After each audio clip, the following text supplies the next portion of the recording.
Então é importante nós buscarmos a melhora da nossa autoestima numa situação de ciúme. E a nossa autoestima é conquistada através do conhecimento de nós mesmos. Ou seja, pelo nosso autoconhecimento, pelo nosso desenvolvimento interior. Então, autoestima é uma coisa que está relacionada conosco. Auto é conosco mesmo. Estima. Então, se nós não nos autoconhecermos, como nós vamos conseguir ter essa autoestima? Ou seja, como que nós vamos estimar a nós mesmos se nós não nos conhecemos? Então, para melhorar a nossa autoestima, nós precisamos nos conhecer.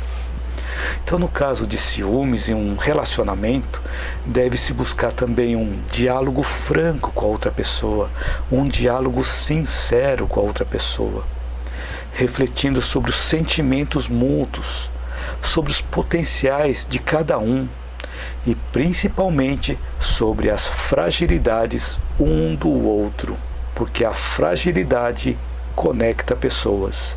Quando nós demonstramos a nossa fragilidade, nós aproximamos a outra pessoa de nós. Só que nós não podemos confundir fragilidade com vitimismo. Fragilidade é nós conhecermos os pontos em que nós podemos nos desenvolver. Agora, o vitimismo é nós nos colocarmos na posição de vítima, na posição de coitados. Então são coisas diferentes. Fragilidade é uma coisa, vitimismo é outra coisa. E quando nessa relação um passa a conhecer melhor a outra pessoa, em um relacionamento sincero, com respeito mútuo, essa relação passa a ser libertadora ao invés de ser limitadora. E essa relação também vai passar a ser mais harmoniosa ao invés de ser uma relação perturbadora.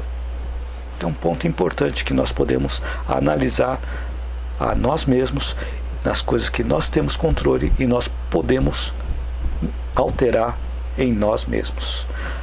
Transformar os ciúmes em luz, em algo bom.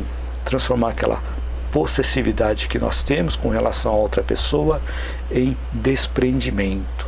Então, se nós vivemos apenas voltados para as coisas materiais, voltados apenas para as posses, nós passaremos a nossa jornada em uma série de acontecimentos vazios. Nós vamos passar essa vida com uma série de acontecimentos sem conteúdo.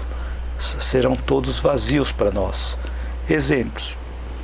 Então, cada vez que nós estamos passando por um sofrimento emocional, se nós estamos voltados apenas para a parte material, diante de um sofrimento emocional, nós podemos até entrar em um desespero, porque nós vemos apenas as coisas materiais, não vemos o nosso lado espiritual. Quando nós, por exemplo, estamos realizando um trabalho, se focamos apenas na parte material, nós podemos sentir revolta.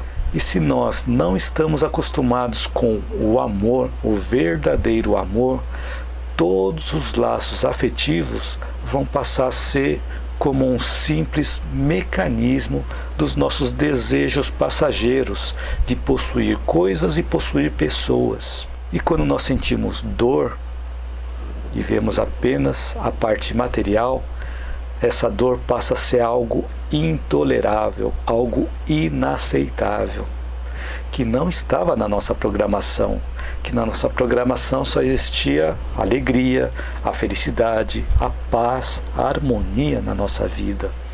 Então, sempre quando nós passamos por uma dor, se estamos focados apenas na parte material, nós não aceitamos aquela dor. E nós sofremos com tudo isso, né? E quando nós não sabemos perdoar, significa que ainda não aprendemos a renunciar.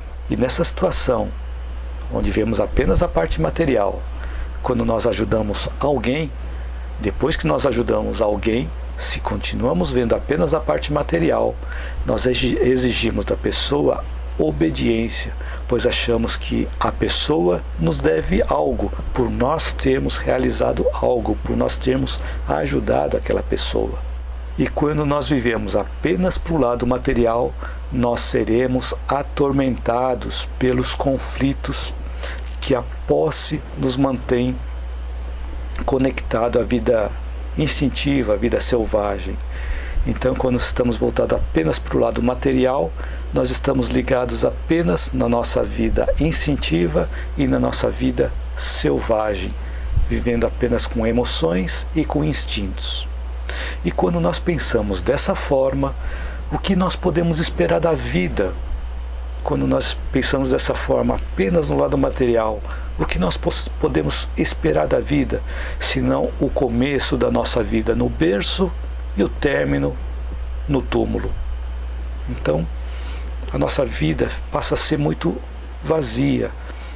Então, por isso que é importante a gente implementar ou incluir, ou nós desenvolvermos cada vez mais a espiritualidade na nossa vida, para buscarmos o sentido da vida, para buscarmos o propósito da vida. E quando nós encontramos o propósito e o sentido da vida, os nossos sofrimentos tendem a diminuir cada vez mais, conforme nós vamos evoluindo no nosso grau evolutivo, evoluindo no nosso nível de consciência.